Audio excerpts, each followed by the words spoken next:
नमस्कार, मैं हूं संदीप चौधरी। आज सबसे बड़ा सवाल में हम बात करेंगे अपनी पत्रकारों की पत्रकारिता की। दरअसल जो लोकतंत्र, प्रजातंत्र, जमहूरियत का जो ढांचा हमने खड़ा किया है इन 75 सालों में, यह 4 खंभों पर टिका हुआ है। कार्यपालिका, विधायिका, न्यायपालिका और पत्रकारिता। और इनमें से पहले जो 3 खंभे हैं, दरअसल वो system of checks and balances पर चलते हैं। कार्यपालिका, संसद का काम होता है कानून बनाना। कार्यपालिका, विधायिका का काम है कानून बनाना। कार्यपालिका का काम है उन्हें लागू करना, उन्हें एग्जीक्यूट करना। और न्यायपालिका का काम है यह देखना कि जो हो रहा है वो कानूनी है या नहीं है। एक दूसरे पर नजर रखते हैं कि बेलगाम ना हो जाए, बेकाबू ना हो जाए। और इन तीनों खंभों पर वॉच डॉग की भूमिका में पत्रकार होते हैं। वॉच डॉग, एक कुत्ते की तरह वो भौंकते हैं, रोकते हैं, काटते हैं और खोजते हैं कि कहां गलतियां हैं, कहां त्रुटि है, कहां घोटाला है। और वो आप लोगों को, जनता जनार्दन के समक्ष पेश करते हैं। तो आप कहेंगे ये भाषण किस बात का, ये जानकारी क्यों दे रहे हो? हम जानते हैं इस बात को। दरअसल आज इस चौथे खंबे की चर्चा करने की नौबत क्यों आई, उसके पीछे वजह यह है कि कल एक किताब का विमोचन किया देश के मुख्य न्यायाधीश एनवी रमन्ना ने। बहुत ही कम लोग जानते होंगे कि एनवी रमन्ना ने अपनी जिंदगी की शुरुआत, प्रोफेशनल लाइफ की शुरुआत एक पत्रकार, एक रिपोर्टर के तौर पर की थी। तो यह एक घोटाले पर किताब थी। तो जस्टिस एनवी रमन्ना ने क्या कहा कि खोजी पत्रकारिता क्या खत्म हो रही है, विलुप्त हो रही है, विलुप्त प्रजाति बन गई है क्या खोजी पत्रकारिता? एंड आई कोट, उन्होंने क्या कहा? As a person whose first job was that of a journalist, I am taking the liberty to share a few thoughts on present day media. The concept of investigative journalism is unfortunately vanishing from the media canvas. It is true at least in the Indian context. कि भारतीय परिप्रेक्ष्य में देखा जाए, खोजी पत्रकारिता गायब होती जा रही है। When we were growing up, we eagerly looked forward to newspapers exposing big scandals. The newspapers then never disappointed us. जब हम बड़े हो रहे थे तो हम बेसब्री से इंतजार करते थे अखबारों का कि आज क्या खुलासा हुआ होगा, क्या गड़बड़ झाला किया, किसने भ्रष्टाचार किया, किसने अपनी ताकत का बेजा इस्तेमाल किया। और अखबार हमें डिसअपॉइंट नहीं करते थे, कुछ न कुछ बताते थे हमें। वो पुरानी कहावत है ना पत्रकारिता की, A dog biting a man is not a story. A man biting a dog is a story. कुत्ता आदमी को काट ले, वो काट सकता है, ये खबर नहीं है। खबर ये है कि आदमी कुत्ते को काट रहा है। लेकिन वॉचडॉग क्या अपनी भूमिका निभा रहा है? आगे क्या कहते हैं justice NV Ramana? In the past, we've witnessed newspaper reports on scandals and misconduct creating waves, leading to serious consequences. गंभीर परिणाम होते थे, सरकारों का तख्ता पलट हो जाता था, मंत्रियों को इस्तीफा देना पड़ता था। But barring one or two, I don't recall any story of such magnitude in recent years. Everything in our garden appears to be rosy. अब इक्का दुक्का वाकियों को छोड़ दो, ऐसी खबरें आना ही बंद हो गई हैं। ऐसा लगता है कि हमारे बगीचे में बहार है, सब चंगासी। I leave it to you to arrive at your own conclusions. मैं आपके विवेक पर छोड़ता हूं कि ऐसा क्यों हो रहा है। पत्रकारों का एक सम्मान था, और 36 का आंकड़ा एडवर्सरियल रिलेशंस हमेशा सरकारों और पत्रकारों के बीच रही है। लेकिन आज की तारीख में लगता है पत्रकारिता भी कई खेमों में बंट गई। अभी किसान आंदोलन का उदाहरण लीजिए, बहुत से चैनल्स को एंट्री नहीं मिली क्योंकि आजकल मीडिया को गोदी मीडिया, ये तो गोदी मीडिया है और ये देशद्रोही हैं। गोदी मीडिया सरकार से सवाल नहीं पूछेगा। एक नया शक्ल शुरू हो गया है, सरकार से सवाल नहीं पूछा जाना, विपक्ष से सवाल पूछिए, उसको गोदी मीडिया का नाम दे दिया जाता है। दूसरा है कि अरे ये तो नकारात्मक हैं, ये तो वो वल्चर्स हैं, हर चीज में इन्हें कुछ ना कुछ बू आती है, इनको कुछ अच्छा होता दिखता ही नहीं। सरकार को कमजोर करने की फिराक में रहते हैं और सरकार का कमजोर होने का मतलब देश कमजोर हो रहा है। यह नैरेटिव भी लगातार चल रहे हैं। जो वर्ल्ड प्रेस फ्रीडम इंडेक्स है, 180 देशों को पत्रकारिता की आजादी के पैमाने पर कसा जाता है। 180 देशों में हम इस साल भी 142वें नंबर पर थे। मैं कह रहा हूं इस साल भी, क्योंकि पिछले साल भी हम 142वें नंबर पर थे। तो हम अपने संविधान, अपने आईन की बड़ी दुहाई देते हैं, पत्रकारिता की लक्ष्मण रेखा की बड़ी बातें होती हैं, पर दरअसल 142वें नंबर पर हैं। और जो ये गोदी मीडिया और राष्ट्र विरोधी ताकतें वाला मीडिया का जो नैरेटिव चला है, लोग बहुत जल्द ये भूल जाते हैं कि यही पत्रकार थे, यही मीडिया था जो मनमोहन सरकार में 2010 के बाद एक जल थल आकाश, 2G 4G, कोयला घोटाला, स्पेक्ट्रम घोटाला, न जाने कितने घोटालों का पर्दाफाश किया इसी मीडिया ने। लेकिन साल 2015 आते आते इसी मीडिया को प्रेस्टिट्यूट भी कहा जाने लगा, प्रेस्टिट्यूट। और केंद्रीय मंत्री ने कहा, आज भी केंद्रीय मंत्री हैं जनरल वीके सिंह ने,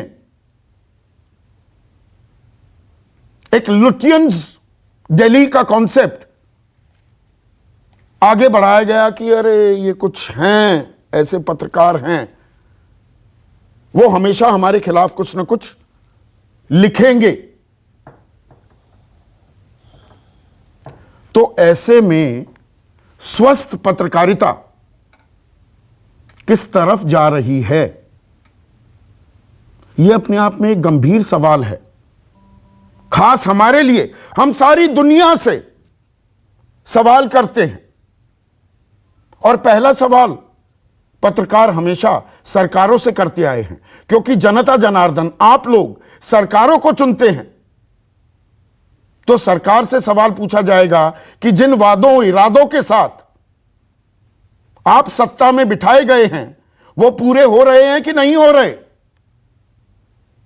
पर सवाल अगर पूछे जाएं, और कल का वाकया आपके जहन में ताजा होगा, देश के गृह राज्य मंत्री से पूछा गया, स्पेशल इन्वेस्टिगेशन टीम ने लखीमपुर खीरी कांड को गैर इरादतन हत्या का मामला नहीं, सोची समझी साजिश बताया है, जिसमें आपके बेटे आशीष मिश्रा मोनू मुख्य आरोपी हैं।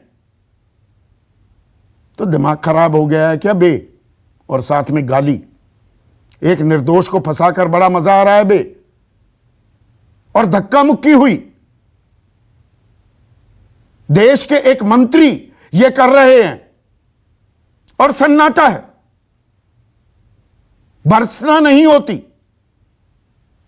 पिछले कुछ सालों में मैं आंकड़े देख रहा था, पत्रकारों के खिलाफ कितने केसेस हुए, जेल में डाल दिया गया। तो 2017 से 2010 में 10 थे, मैं 10 साल का आंकड़ा दे देता हूं। 2011 में 3, 2012 में 5, 2013 में 1, 2014 में 1, 2015 में 7, 2016 में 6, 2017 में 16, 2018 में यह बढ़कर 25, 2019 में 13, 2020 में 67। मिड डे मील स्कीम में नमक और रोटी दी जा रही है, इस पर एफआईआर दर्ज हो जाती है। कोविड की बद इंतजामी के चलते एक पत्रकार पर 5 एफआईआर दर्ज हो जाती है, जेल में डाल दिया जाता है। तो स्वस्थ लोकतंत्र के लिए निष्पक्ष पत्रकारिता कितनी अहम हो जाती है, या वो निष्पक्ष रह गई है क्या? ऐसे में आज का सबसे बड़ा सवाल, खोजी पत्रकारिता हो गई है खत्म, या दरअसल बहुत से लोग कहते हैं जीरो टॉलरेंस टू करप्शन। जब कुछ घोटाला हो ही नहीं रहा है तो क्या करेंगे, रिपोर्ट। तो दूसरा सवाल, पत्रकारिता का सतयुग या कलयुग आ गया है? चर्चा में मेरे साथ प्रदीप सिंह, आज मीडिया के तमाम दिग्गज, कोई राजनेता नहीं, हम सब अपने गिरेबान में झांकने की आज कोशिश करेंगे।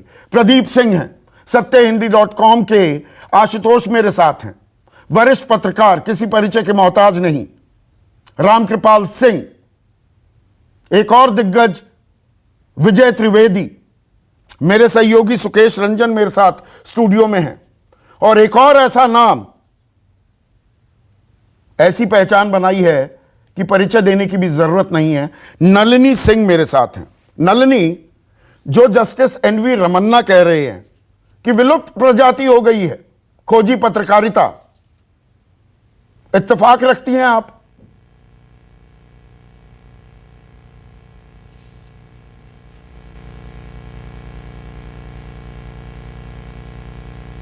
संदीप, अगर आपने सवाल पूछ लिया तो मुझे समझ नहीं आया, क्योंकि ऑडियो का कुछ मुझे संकट नजर आ रहा है। अभी आवाज आ रही है आपको? अब आ रही थोड़ी सी। मैं अगर आपका सवाल हो गया तो मैं जवाब दूं जी।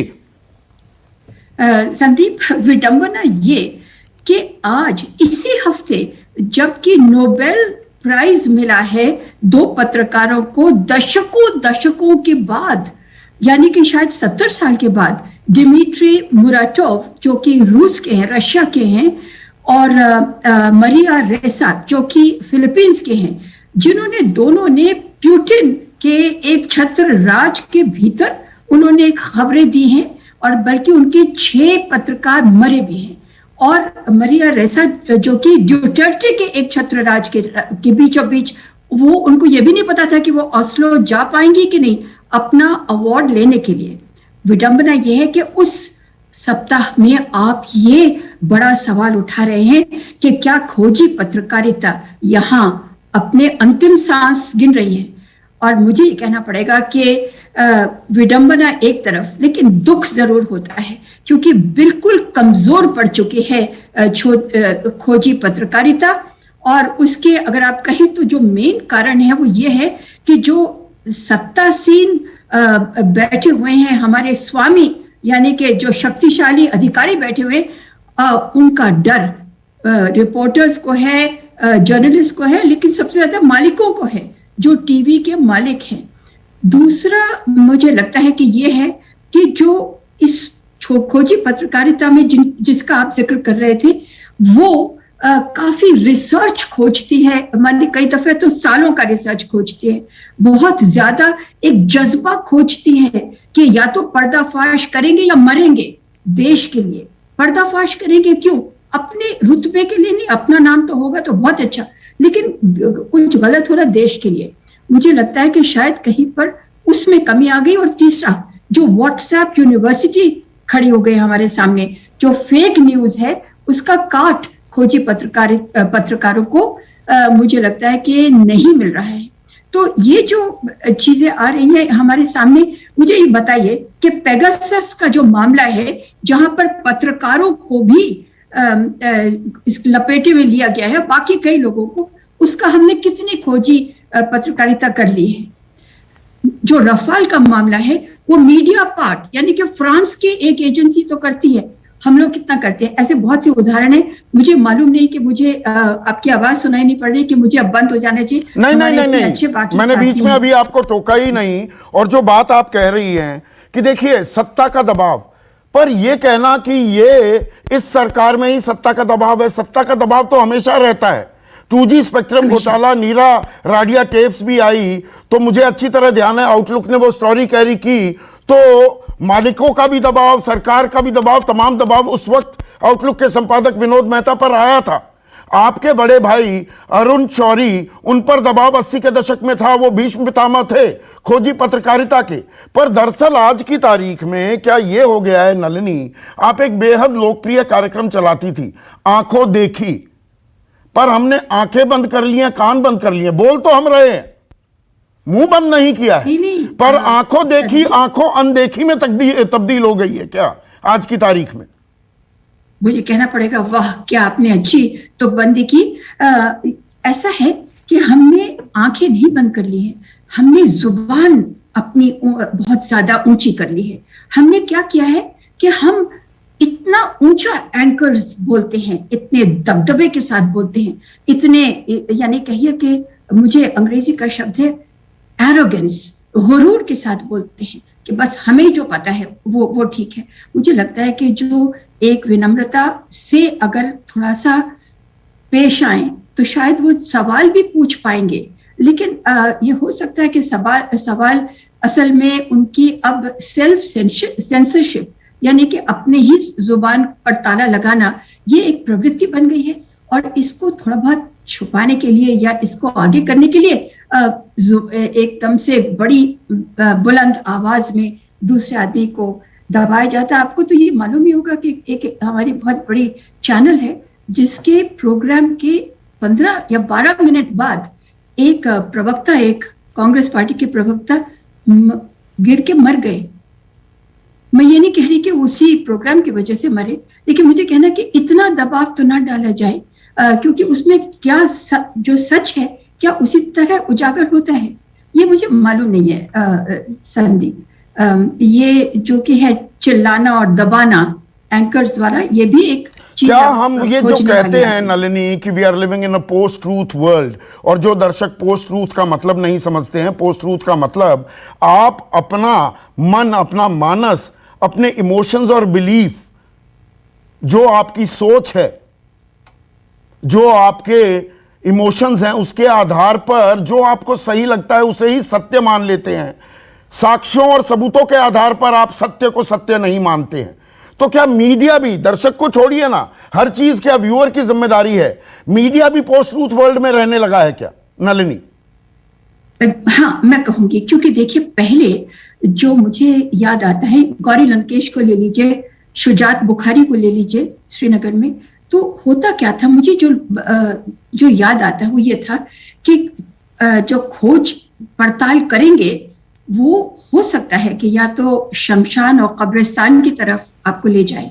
ये एक दिमाग में बात कभी कभी रहती थी कि पता नहीं अब घर पहुंचेंगे कि नहीं, क्योंकि खोजी पत्रकारिता में आपको कई अंडर कवर एजेंट से भी बात करनी पड़ती है, उनसे संपर्क आपको साधना पड़ता है, और खतरों में थोड़ा बहुत जाना ही पड़ता है। तो ये दिमाग में रहता था। अब क्या रहता है कि क्या कुछ कह देंगे तो ईडी, इन्फोर्समेंट डायरेक्टोरेट आ जाएगा, क्या सीबीआई आ जाएगा, क्या एनआईए आ जाएगा, क्या एनसीआरबी यानी कि ड्रग्स वाले में भी हम चले जाएंगे, या कि अंततः ये नहीं आए तो इनकम टैक्स तो पधारेगा ही। तो ये जो डर है ना, ये पहले भी होते होंगे, लेकिन मुझे ज्यादा याद है कि ये जो शमशान पहुंचने की जो बात है, कभी कभार होता था कि कुछ अंग टूट जाएगा, किडनैप हो जाएंगे, क्या होगा, इस तरह से आते थे। लेकिन अब तो बिल्कुल आता है दिमाग में कि क्या नहीं। प्रदीप सिंह, देखिए दबाव तो हमेशा रहा है, 36 का आंकड़ा तो हमेशा सत्ता के साथ पत्रकारों को रहा है। यहाँ तमाम आप जो दिग्गज बैठे हुए हैं, भुक्तभोगी हैं, आप सब पर कहीं ना कहीं कभी ना कभी कोई ना कोई दबाव आए हैं।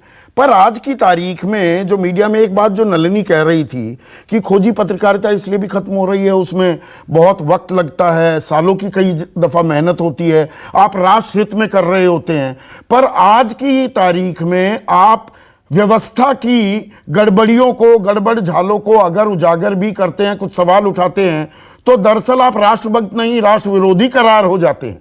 कसीदे पढ़ते रहें तो आप बहुत बड़े राष्ट्रभक्त हो जाते हैं। क्या ये कड़वी हकीकत हो गई है आज की? देखिए संदीप जी, मतलब इतना जनरलाइज नहीं कर सकते परिस्थिति, देखना पड़ेगा कि कहां से कहां पहुंचे।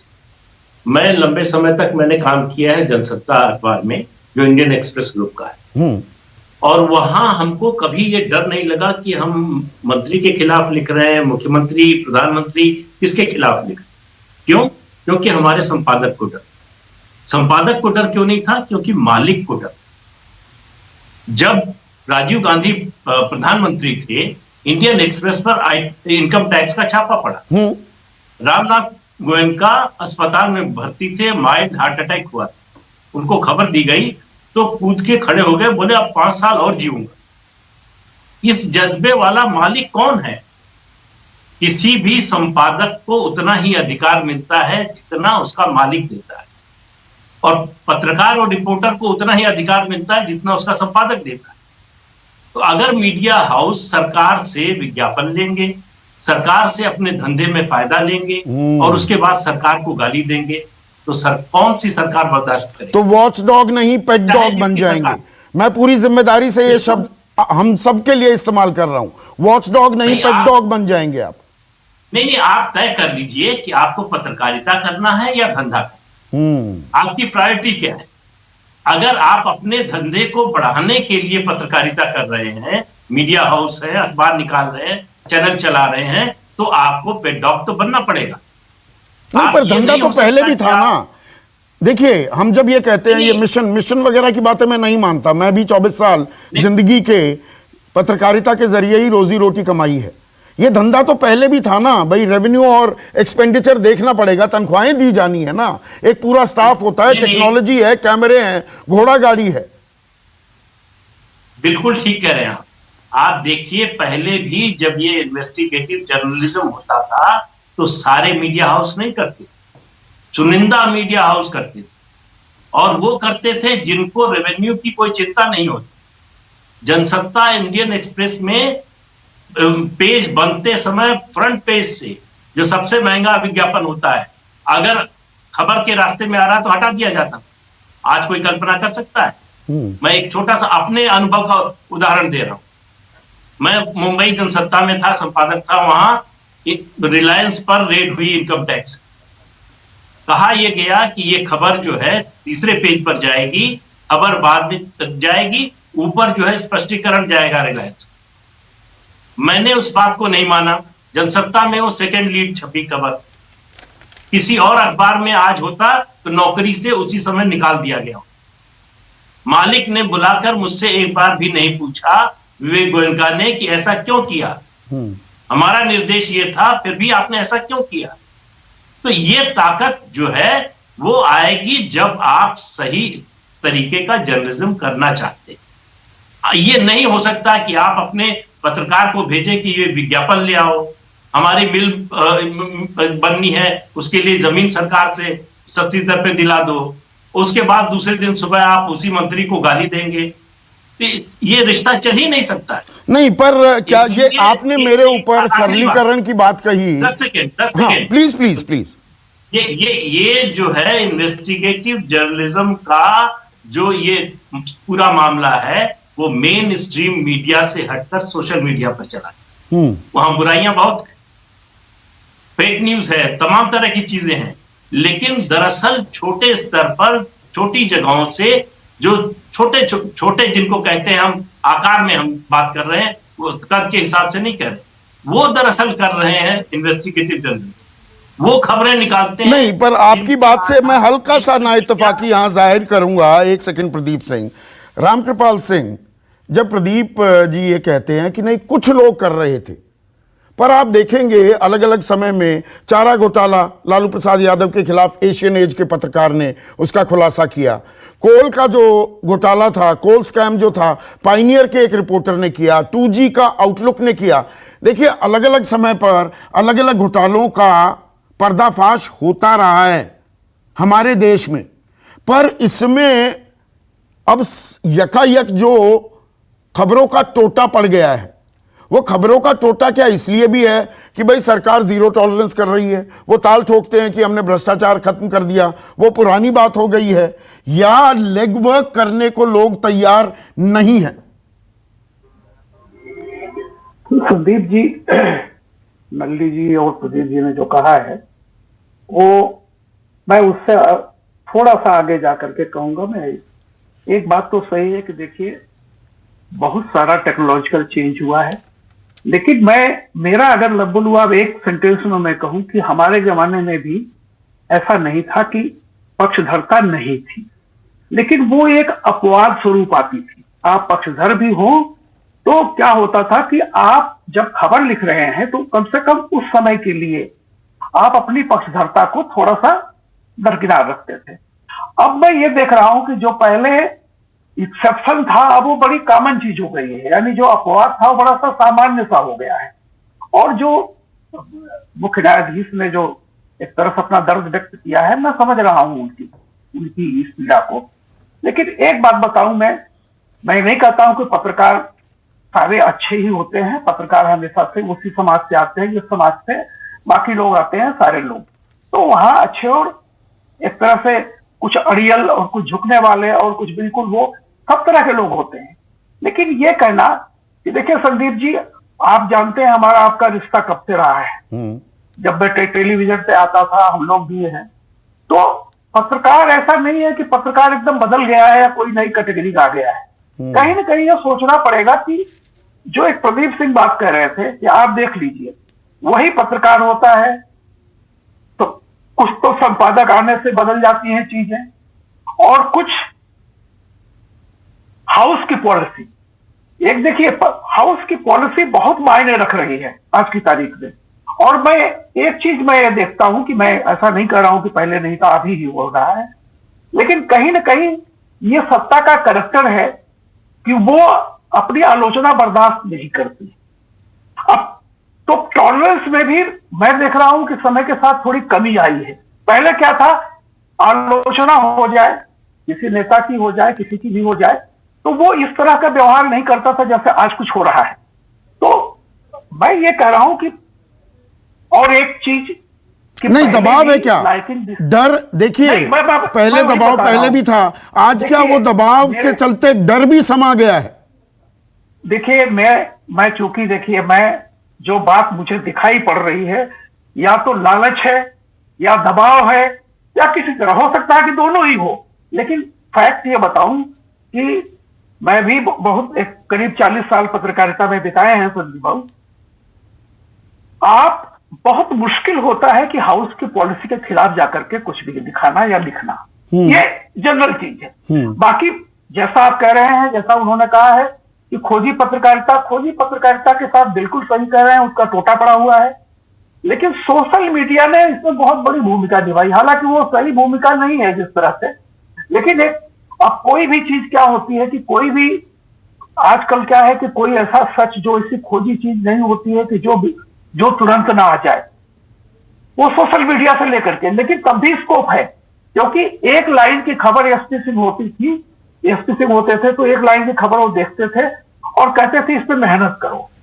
तो सच तो देखिए कहीं ना कहीं सोशल मीडिया पकड़ लेगा। लेकिन एक बात सही है कि अगर आप उस पर इन्वेस्टिगेशन करेंगे तो निश्चित रूप से होगी। लेकिन मैं जब आज तक में था, आशुतोष जी के साथ था, मैं आपको बताऊं, एक बार मैंने ये कहा था जनरल मीटिंग में कि भाई जो बीट आपकी होती है वो मिनिस्ट्री कवर करने के लिए है, मिनिस्टर कवर करने के लिए नहीं। ये मैं 2004-05 की बात कर रहा हूं, 15 साल पहले की। तो एक ट्रेंड में ये जो देखता था कि अगर आपको किसी की बीट दी गई है तो आप उस मिनिस्टर के साथ साथ खाली टहलिए। भाई आप उस मिनिस्ट्री के बारे में लिखिए ना, मिनिस्टर महत्वपूर्ण नहीं होता है। महत्वपूर्ण ये होता है वो विभाग की जिस तरह चाहे कोई भी मंत्रालय हो। नहीं, आपने अच्छा एक टॉकिंग पॉइंट दिया है। एक मिनट रामकृपाल सिंह, विजय त्रिवेदी, मिनिस्ट्री इंपॉर्टेंट है, मिनिस्टर नहीं। लेकिन दरअसल आज की तारीख में ब्लैकलिस्ट होने का डर और जो ये आसान पत्रकारिता है कि मंत्री से 4 मिनट बात कर लीजिए, वो बड़ी खबर है। मंत्रालय का कामकाज कैसे चल रहा है वो बड़ी खबर नहीं होती। और स्वर्गीय विनोद दुआ ये बात कहा करते थे कि पत्रकारों को एक बीमारी लग गई है, वाइकेरियस सेंस ऑफ पावर, कि शक्तिशाली लोगों के साथ दिखना, उठ बैठ करना और उनका 2-4 मिनट का इंटरव्यू लगा देना, कर देना, वही बताता है कितने भारी भरकम पत्रकार हैं। जी मैं इन लोगों के इंटरव्यू करता हूं, खबर नहीं दिखाते हैं। और आज की तारीख में वो डर हो गया है कि हमारे खिलाफ कुछ बोलोगे आपसे बात ही नहीं करेंगे। तो वो वाइकेरियस सेंस ऑफ पावर भी गई और आपकी एक्सेस भी खत्म हो गई।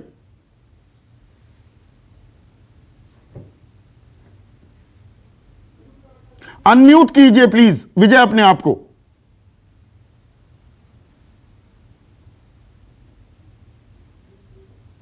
जी बोलिए, अभी भी म्यूट है। नहीं, सिस्टम में कुछ दिक्कत है। मैं ये सवाल आशुतोष आपके लिए, मैं सिस्टम ठीक करता हूं विजय का।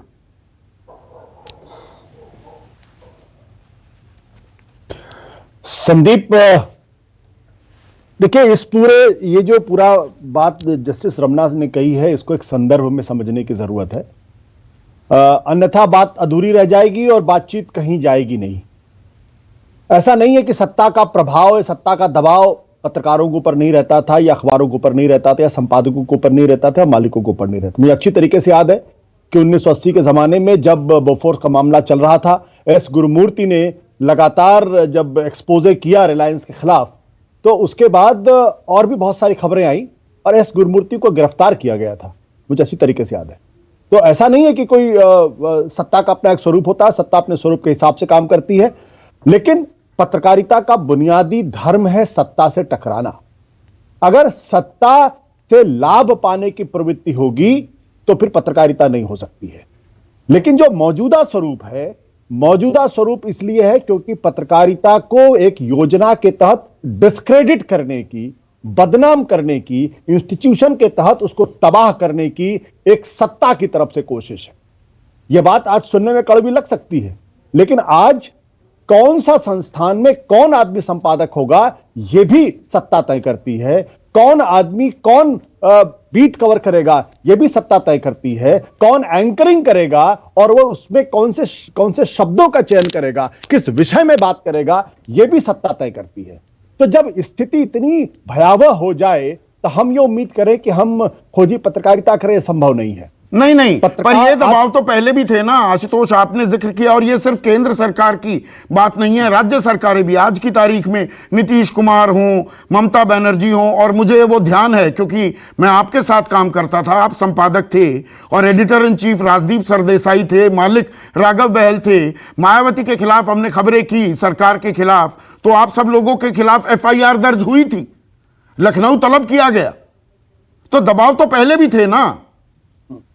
मैंने जो बात कही वो ये कि सत्ता की तरफ से डिस्क्रेडिट करने की कोशिश, एक विचारधारा इस देश के अंदर है जिसका काम है कि पत्रकारिता अगर उस विचारधारा के साथ नहीं है तो उस पत्रकारिता को हमें खत्म कर देना है। अगर संपादक हमारे साथ नहीं है तो उसको खत्म कर देना है। उसको टुकड़े टुकड़े गैंग कहना है, उसको जो है खान मार्केट गैंग कहना है, उसको जो है गद्दार कहना है, उसको पाकिस्तान परस्त कहना है। और तो और मुझे अपने मित्रों से सुनने को मिला कि आप जो है आप तो नफरत करते हैं प्रधानमंत्री जी से। तो मैंने सवाल पूछा कि भाई 2014 के पहले भी जब मैं प्रधानमंत्री जी की आलोचना करता था तब तो किसी ने नहीं कहा कि मैं उनसे नफरत करता हूं, या आज ये इन शब्दों का इस्तेमाल क्यों होता है कि मैं नफरत करता हूं।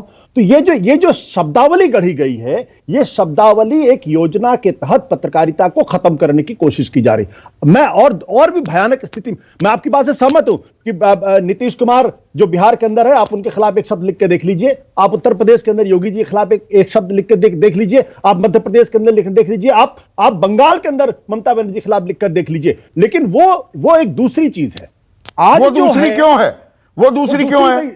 वो सत्ता का चरित्र है ना। हाँ, मैं ये फर्क हमें करना पड़ेगा। हाँ। सत्ता का चरित्र है, सत्ता आपको दबाती है, लेकिन अगर विचारधारा के तहत पूरी एक योजना के तहत अगर आपको खत्म करने की कोशिश की जाएगी, पत्रकारिता को डिस्क्रेडिट करने की कोशिश की जाएगी, और ये चरित्र कम्युनिस्ट कंट्रियों के अंदर भी है, जो साम्यवादी जो देश थे वहां भी यही हुआ।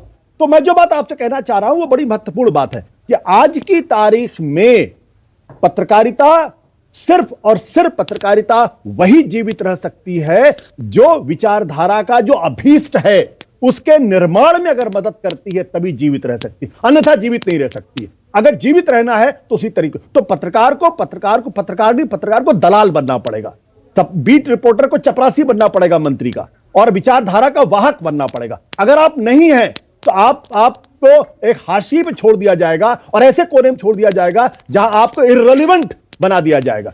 आशुतोष, आप बड़े आज निराश, नकारात्मक, हताश दिख रहे हैं। नहीं, मैं निराश नहीं हूं। मैं निराश उन लोगों से हूं जो 2014 के पहले की पत्रकारिता पर गर्व करते थे, जहां जो पत्रकार सत्ता से टकराता था उसको पत्रकार कहा जाता था, और जो सत्ता के साथ खड़ा होता था उसको दलाल कहा जाता था। आज जो सत्ता के साथ खड़ा हुआ है उसको पत्रकार कहा जाता है, और जो सत्ता से टकराता है उसको दलाल कहा जाता है। यह फर्क आ गया, ये फर्क आ गया है। और आप और मैं, सुकेश, बनारस में थे हम 3 दिन, और आप जा रहे थे सड़क पर, और यही सवाल आपसे भी पूछा गया ना कि सरकार में कुछ अच्छा दिखता ही नहीं है क्या?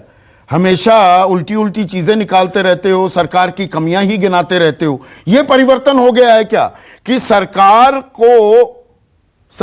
की कुव्यवस्था को, उनके घोटालों को उजागर करने वाला पहले देशभक्त पर पत्रकार कहा जाता था, आज उसे देशद्रोही की निगाह से देखा जाने लगा है। देखिए, इसके पहले कि हम सत्ता पे उंगली उठाएं, सब सीनियर लोग हैं, मुझसे ज्यादा तजुर्बा है, मैं अपने तजुर्बे से कह सकता हूं कि इससे पहले कि हम सत्ता पे सवाल उठाएं, हमें अपने अंदर झांकने की जरूरत है।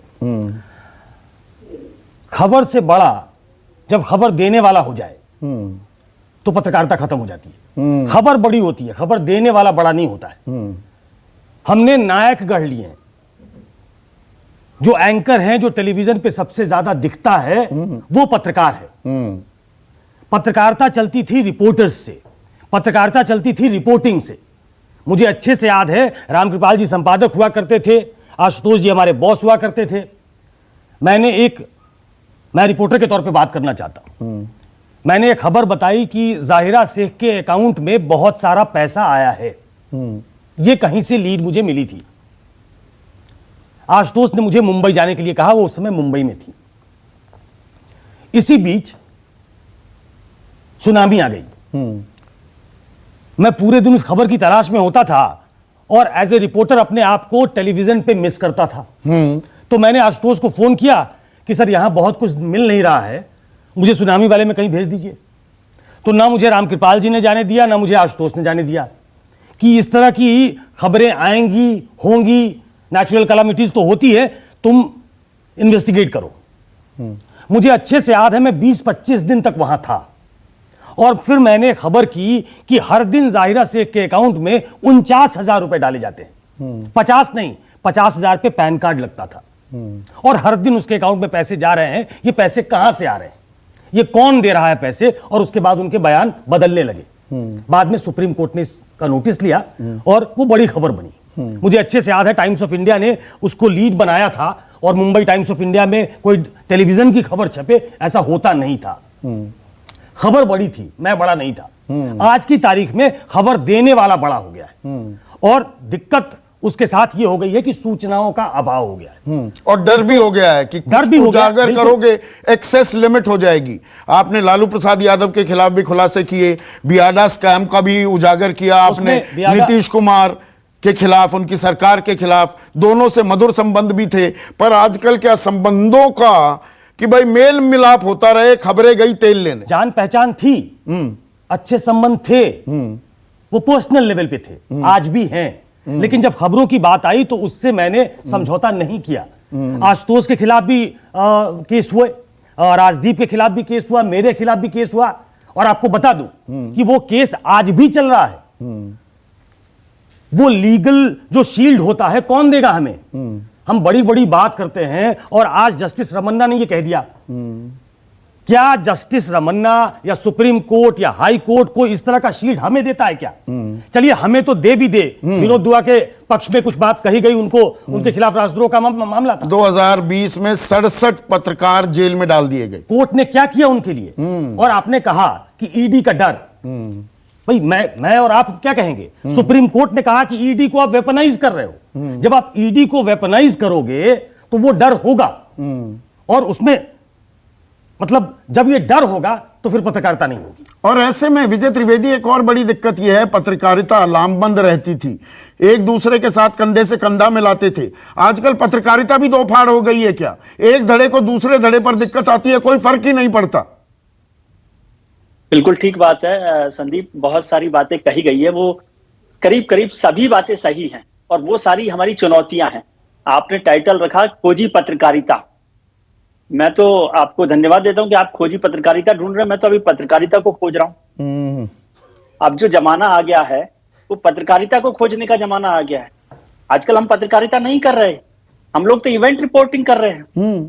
टेलीविजन ने जर्नलिज्म को इवेंट रिपोर्टिंग में बदल दिया है। क्या हो रहा है, कहाँ गए हैं, गंगा घाट पर है, विश्वनाथ में है, जौनपुर की रैली में है, कहां पर है, किसने क्या बयान दिया, बयान को आप ब्रेकिंग न्यूज चलाते हैं, फिर पत्रकारिता की बात करते हैं।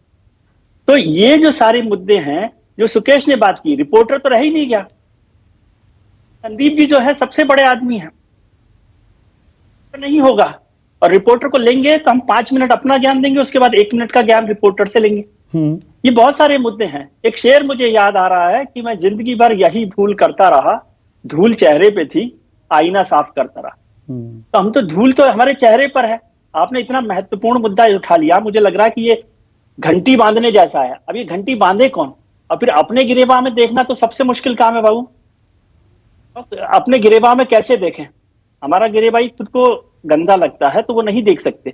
लेकिन क्या हो रहा है कि जब हमें सेल्फी खिंचाने में मजा आता हो मंत्रियों के साथ, जब हमारे ट्विटर फॉलोअर में कोई बड़ा आदमी का नाम हो, ये हमें अच्छा लगता हो, और हम जब नाम डाल रहे हो कि भाई ये लोग हमारे साथ में हैं, तो फिर पत्रकारिता की आप उम्मीद करते हैं। ये बहाने, ये एक्सक्यूजेस तो हम लोग सुनते रहे और ये हमेशा चलते रहे कि मालिक और संपादक जो है वो संस्थानों के साथ रहे। मालिक और संपादक तो हमेशा ही संस्थानों के साथ रहे, लेकिन उसके बीच में भी कोई ऐसा रास्ता होता है जहां होता है।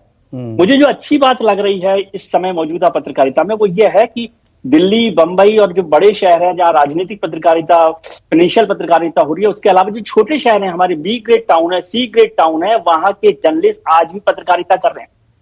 वो मंत्री जी दिल्ली में हड़का नहीं रहे हैं, वो लखीमपुर में हड़का रहे हैं। ये पत्रकारिता का सतयुग है या पत्रकारिता का दरअसल कलयुग है विजय भाई?